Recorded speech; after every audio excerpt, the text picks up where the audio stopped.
The Ride Home Rants podcast is brought to you by Reaper Apparel Company. Reaper Apparel offers a casual line of superb fit, finish, and comfort. We design for those who refuse to die slowly and choose to live untamed. For those who aren't afraid to face the dark, for the ones that thrive in it, and for those who can appreciate life through a grim lens. That's Reaper Apparel Company.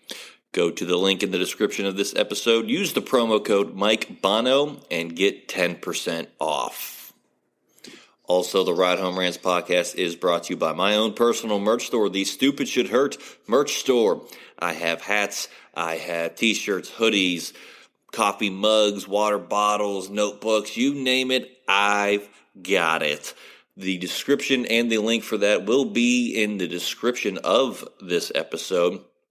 Also, right now, if you use the promo code WELCOME, I will give you 5% off of your first purchase. That's the Stupid Should Hurt merch store.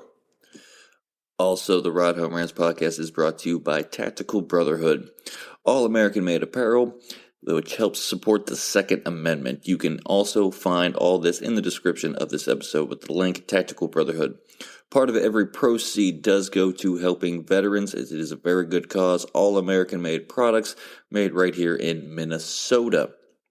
Go and check them out. Use the promo code PATRIOT15 to get 15% off your purchase. Now, let's start the show.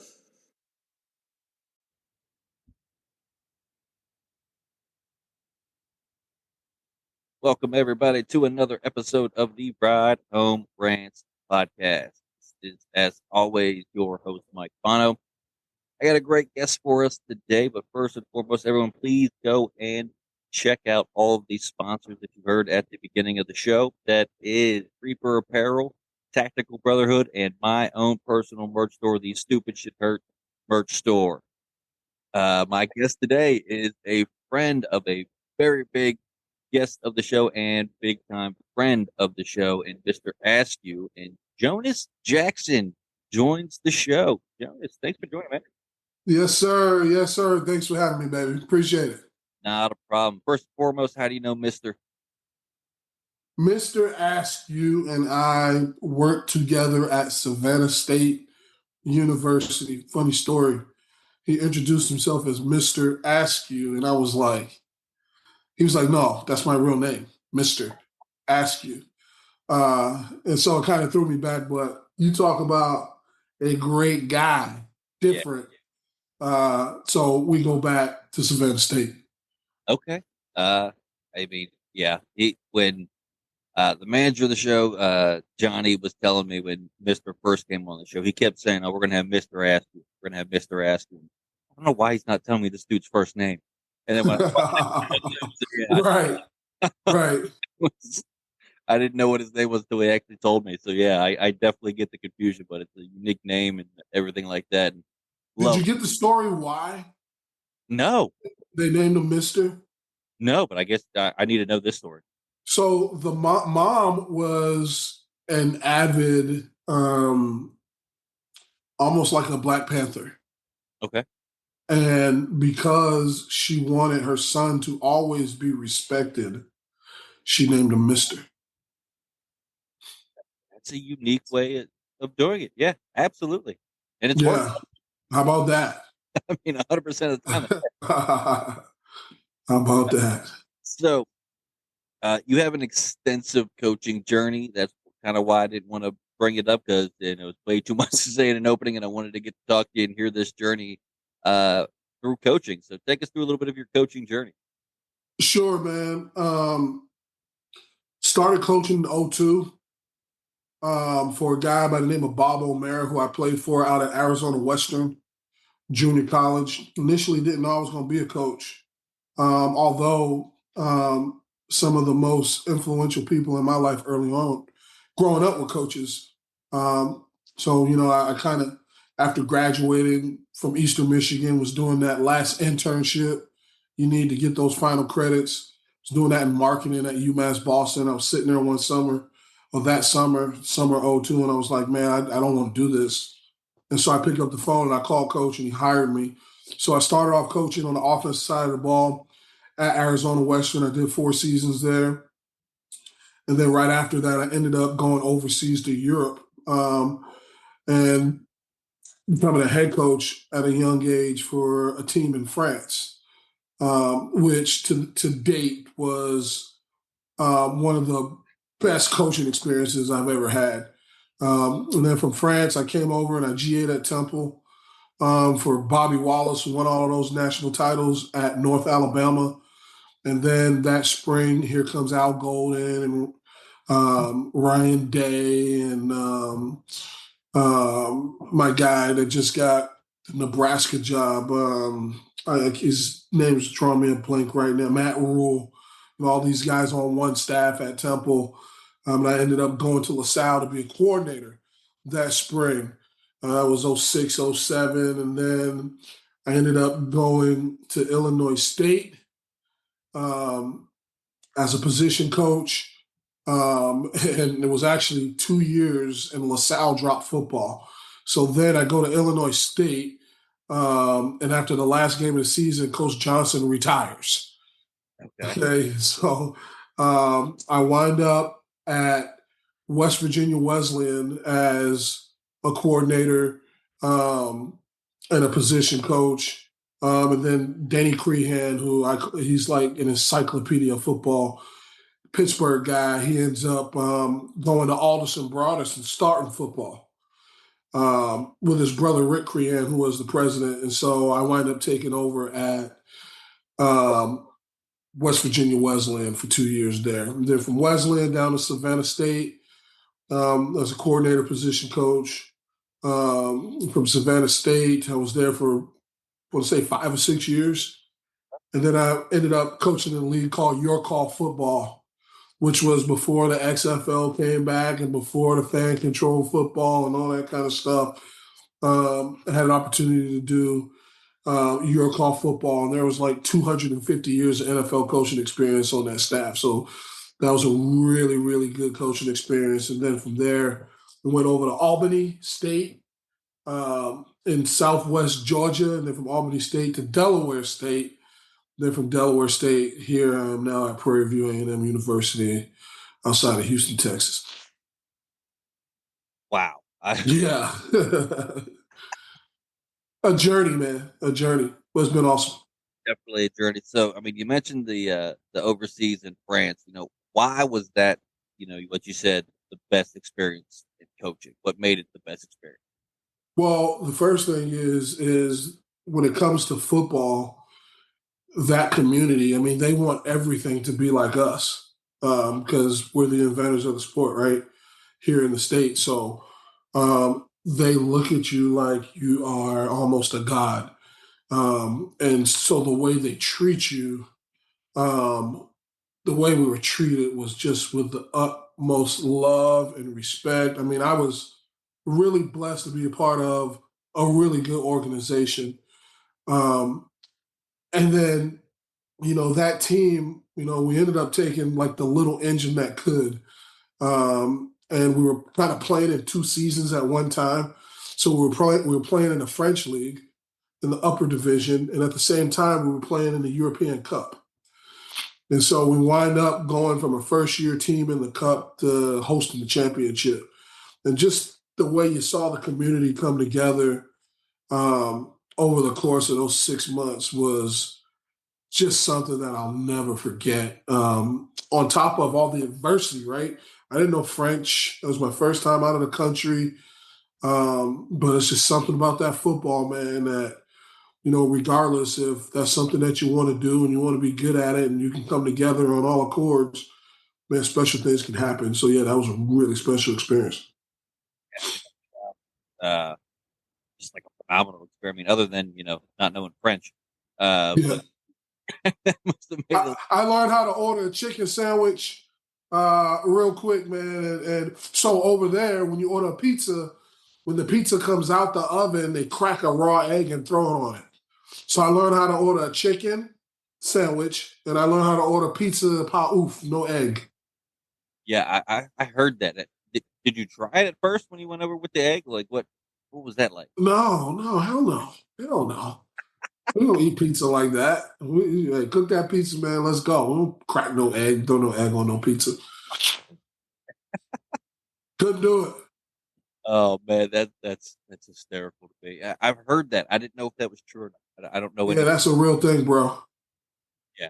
So yeah, definitely learn how to order the food for sure. That's Yeah, yeah, so you mentioned you were at West Virginia Wesleyan for a couple of years and then you took over as the head coach. What was your experience like at Wesleyan?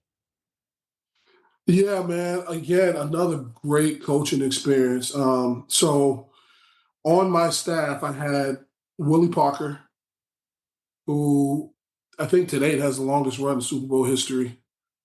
Anthony Thomas, A Train that played at Michigan, played for the Bears.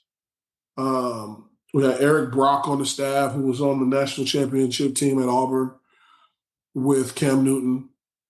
Matt Barnes, who um, 2 years ago was calling the defense at Ohio State and who is now the defensive coordinator at Memphis. Um, After our first year, and we had a quarterback throw for almost 10,000 yards in 2 years. We come home, we come into the office from summer break, and there's a phone call on the voicemail that says, "Hey, Joe wants to talk to you about his son coming to play quarterback for you." And I'm asking around because I don't know who Joe is. And so, pick up the phone, we call the number back, and I'm on the phone with Chris Winkie. Remember Chris Winkie that won the Heisman at Florida State? And next thing I know, I'm down in Florida at IMG, and we're looking at Joe Montana's oldest son, Nate Montana. And so, it took a little bit of waiver writing to get the young man in. But next thing I know, Joe Montana was ringing my doorbell in Buckhannon, West Virginia. And we had Nate Montana his senior year. So, um, a crazy experience, man. And not that's just one example, the Joe Montana thing, but there were so many other people that played a huge role in that experience. Guys that we recruited. I remember walking in the door, and now I'm the head coach, and they were seniors. I cried like a baby, on that senior day. But from a football standpoint, just we had it rocking up there in West Virginia now. We had it rocking up there now. So we finished with a national ranking 2 years in a row. We missed the playoffs by a vote 2 years in a row. But it was a great experience. Right. Yeah. I mean that just the names alone that you said you got the coach. I mean Willie Parker. I mean I know Willie. I grew up an hour outside of Pittsburgh. I followed the Steelers, longest run in Super Bowl history. That's just amazing talent. And, Yeah. Yeah. guys like that. And then you drop the big Joe Montana, coach's oldest son. So I got to know, how was he as a quarterback? He was good. Look, if we had him out of high school, he probably would have been an All-American. This is a young man that went from Notre Dame to JUCO, back to Notre Dame. Then he ended up at Montana, and then West Virginia Wesleyan. So he threw for about 3,000 yards in 7 games. He got hurt, missed 3 games, but he probably would have been an All-American if he had went that route out of high school. Yeah, I mean, you can't fault them for. I mean, you go to Notre Dame and then go to JUCO. I mean, Notre Dame's no pushover school, obviously, but I mean, Yeah. and it's that you would think a lot more schools would have looked at him mainly based off of his name alone. You know what I mean? With what I've seen now and like, Yeah. I mean, Peyton Manning's nephew's already getting looks as a sophomore. You know what I mean? Yeah. Yeah. Yeah. Yeah. Yeah. Well, I think there was some notoriety there. He played at one of the top high schools in Cali.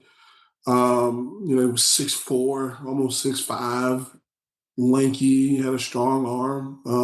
But it's hard, man, when you grew up under the roof with Joe Montana. That's tough. Gotta live in that shadow rest of your life, regardless of what you do.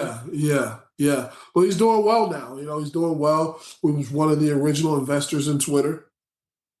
Really? So he's doing really well. Yeah, I say he's doing all right. Yeah. All right for himself, for sure. Yeah. You see me sweating over here, dude. I I see went and that. got a workout in. I got like this upper respiratory thing we're trying to like kick. So it's all good though, man. We getting after it. I was gonna say, are we good, man? I mean, are we talking about Joe Montana starting to make you sweat a little? Yeah. You said you're in Texas right now, right? Yes, sir. A lot warmer than what I am here in Ohio. So Yeah, man. Yeah, it's beautiful out here, bro. And we got a breeze this part of the state. we don't have that. I mean, today was the warmest day in a long time. It's 60. I mean, so I mean, yeah. It's it's Ohio weather. I mean, it'll go from 70 to -4 in like 2 days. And it's just crazy. You just get used to it. Yeah, for sure. But yeah. So you also had your own playing experiences and your playing days in high school and college. So uh, take me through a little bit of your experience from high school and then to college, and why Eastern Michigan. Yeah, so I grew up in Boston, Massachusetts. It's a basketball town, hockey, lacrosse.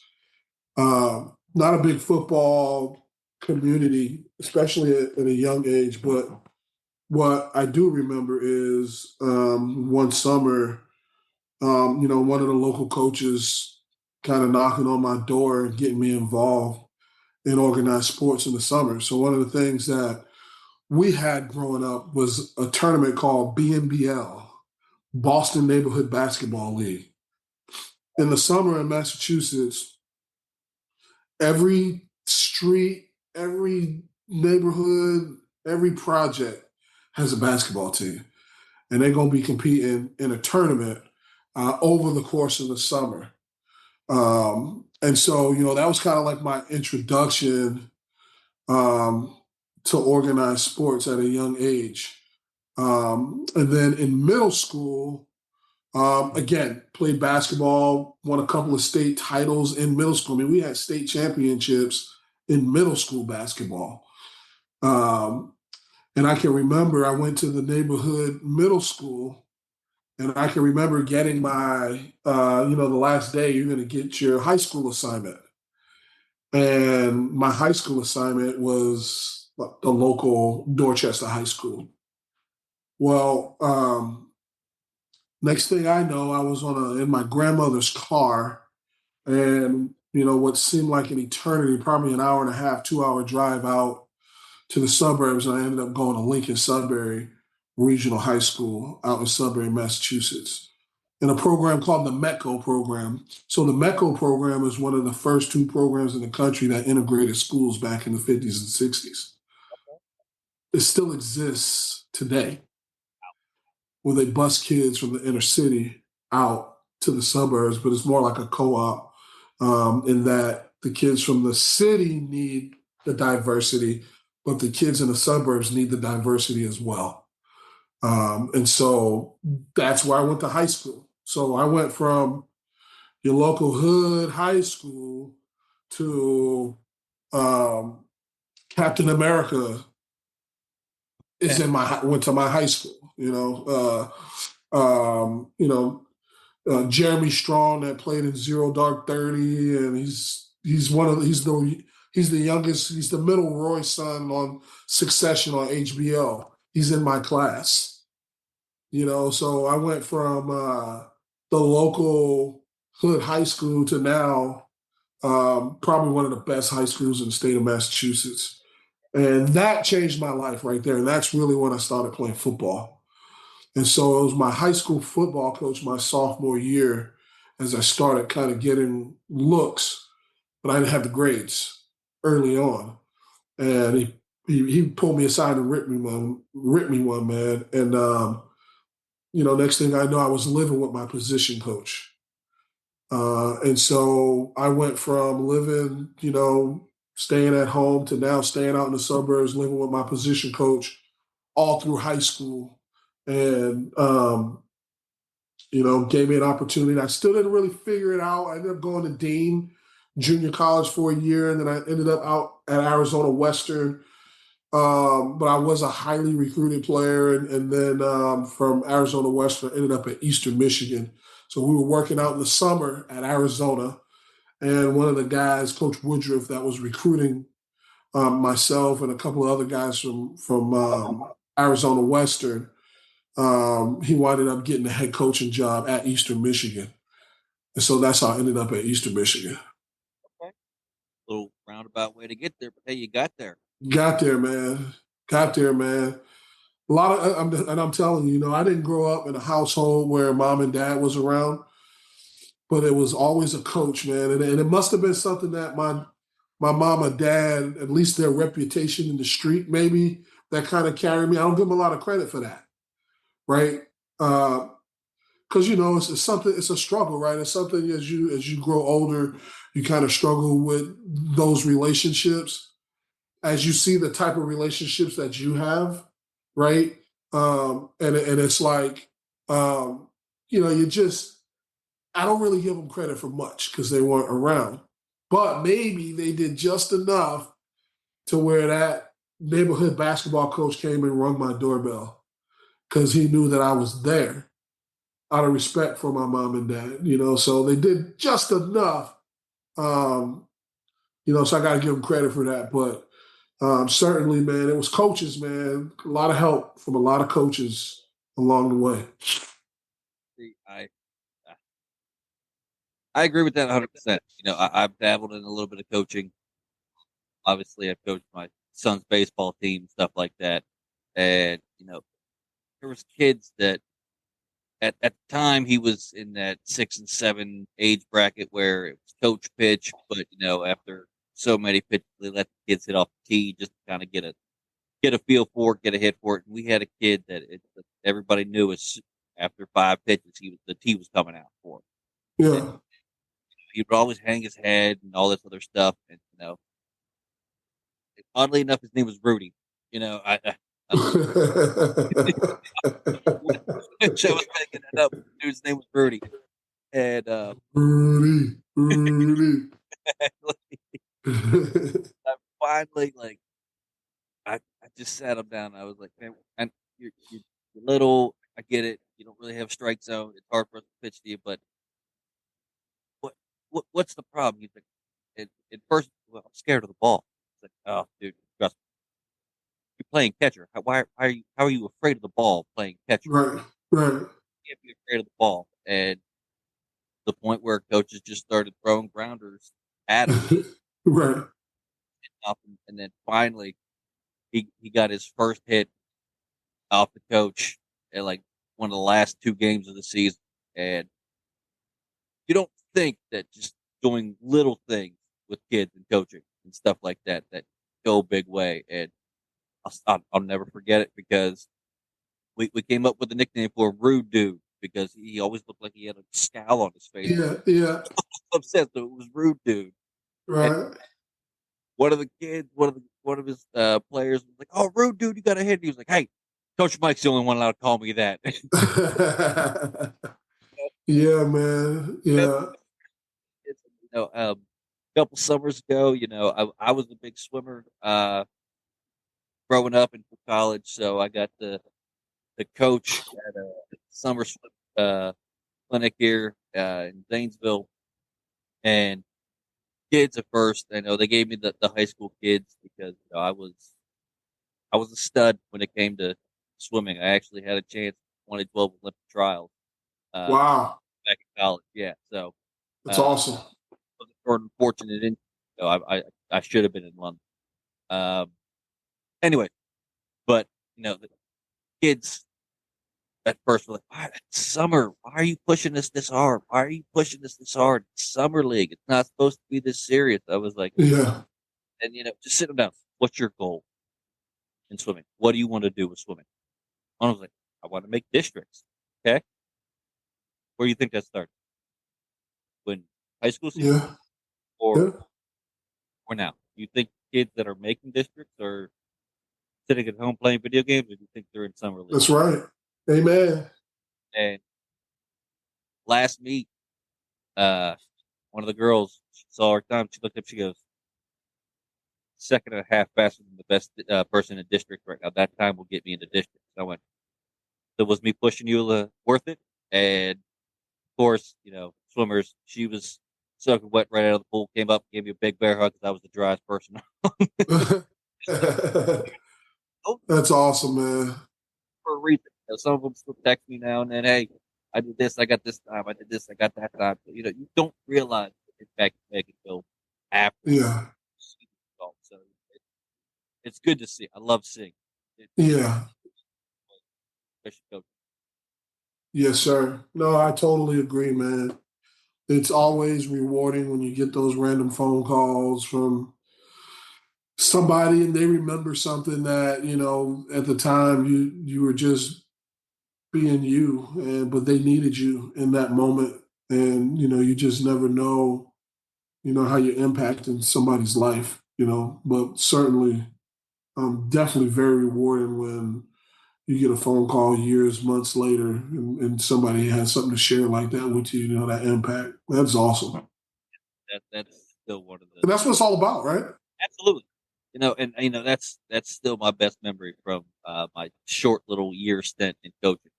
You know what I mean? And it's still rewarding to this day. Yeah. So with your team down there in Texas, what are we looking like for the fall of 23? What's the outlook for the team down there? Well, we got to be competitive. I'll tell you that. Much. I mean, we need to be competing for the SWAC championship.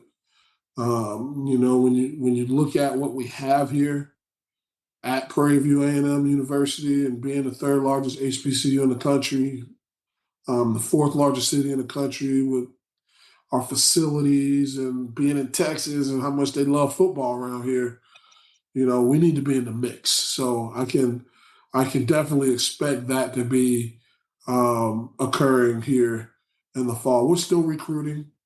It never stops. I'm still trying to fill out my room on the defensive line. So, that's a work in progress, but, we got to take our time, make sure we get the right dudes. Trying to change the way it looks around here. And it starts up front. So, we're at hard work trying to get that done. Well, I really wish my son was home to hear that. I mean, he getting into high school football next year, and he's lineman. He's 13 right now, 5'11", 140 pounds. He's a big boy. Yeah. Lord. Yeah. And, he at first was, well, I'm a lineman. I was like, linemen don't get the glory. His cousin is stud running back for same team, everything like that. They're starting to play together and everything like that. But it's like, what you don't realize is if you don't block, Rusty can't gain 10, 15 yards on that play. Rusty quarterback can't pass. Plus, you're on the blind side. You're blocking. Yeah. You are the hard lineman. Yeah. Yeah. It starts up front. Them dudes make a lot of money on that blind side. That's the first guy if you're building a team, that's the first guy you're going to take. Yeah. So, left tackle. Tackle quarterback. As you start off. Yeah. And if I could get, teenagers, gotta love them. But if I can get them to sit down for a couple hours, watch the blind side. Yeah. Yeah. Yeah. It's 13. Yeah, our kids, man, my son, so I have a 5-year-old. He just started playing football. They got spring ball here in Texas. 5? At 5, bro. So they started off doing winter conditioning. They're fully padded right now. At 5. I mean, they are fully padded. Yeah, they're going to play 5 games here in the spring. Now, when I saw for those who, the show's pre-recorded. I mean, we're in March right now. yeah, I know. I saw this dude do them lunges for the first time. Too much pressure on them ankles. I was like, I don't know if his ankles might be too tender for this. But Yeah, man. So, but I mean, he knows I coach football, but he just won't have anything to do with me when it comes to football. You know what I'm saying? So our kids, they will not listen to us when it comes to the things that we know. They're gonna listen to that coach though. That's how important coaches are, man. Absolutely. And, yeah, it's great to see, kids getting the sport. 5 in football, that's dedication in Texas. Yeah, man, they got 6U dog, so we signed him up at 5. He wanted to do it. I think my son was 7, 8 when we first signed him up. Oh yeah, they out here getting it in. Man, that's impressive. Yeah, it's impressive. I see a lot of people come out of Texas for football. You're breeding them down there. Yeah, 5, bro. He's 5. And I swear there's some 7-year-olds out there. I'm like, do not line my son up over that guy right there. Don't do it. Don't do it. But it's good, he clearly has to get used to the helmet and the shoulder pad. And, he got to get used to this stuff, but at least he's not quitting. Right. He's able to go out and finish, even though it's uncomfortable, all these things.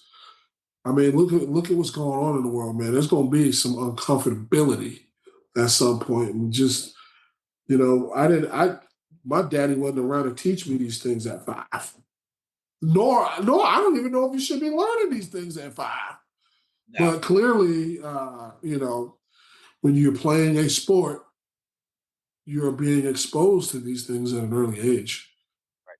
And it's only going to equip you for whatever the Lord has in store for you in the future. You're going to be equipped for it.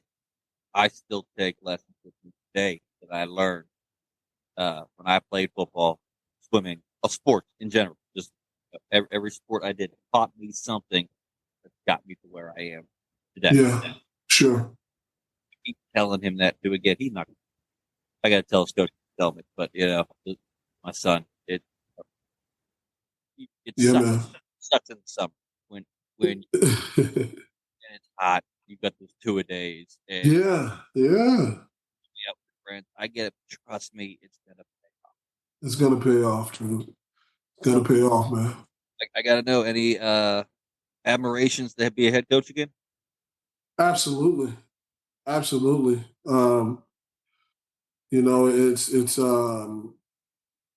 something I want to do again for sure.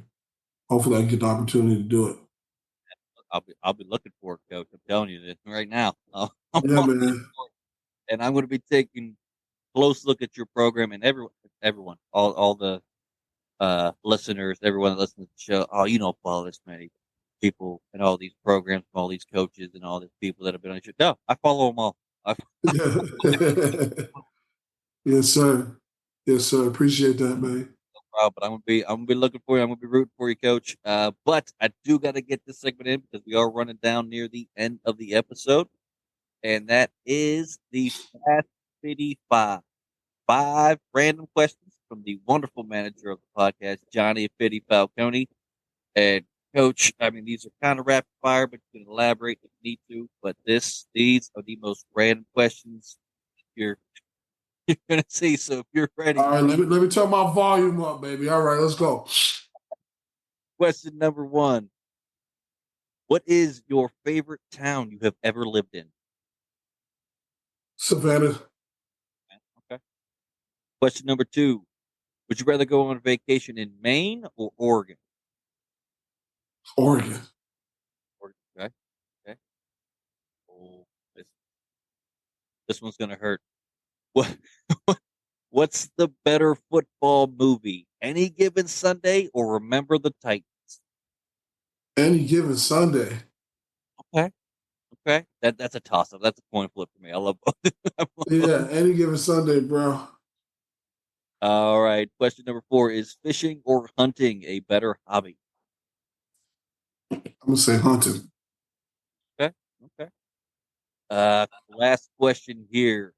Which is harder, doing a 1,000-piece puzzle or running a 5K marathon? Marathon, bro. That was a little. Marathon, bro. 1,000 feet. Ain't happening. Ready. That was the fast 55. He took it a little easy on you, Coach. Yeah. Come on, dog.